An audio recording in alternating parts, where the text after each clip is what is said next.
Today we're trying out the Liquid Metallic Eyeshadow in Moon by e.l.f.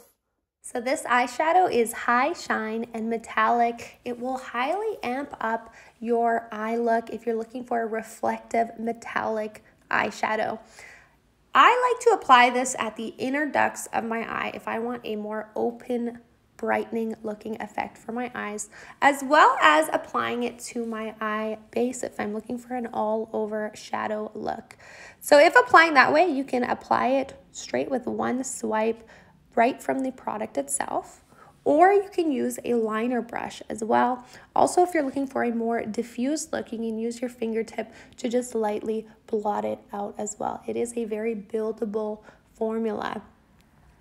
The ingredients itself are also vegan, non-toxin, and cruelty-free. Really appreciate that about e.l.f. products.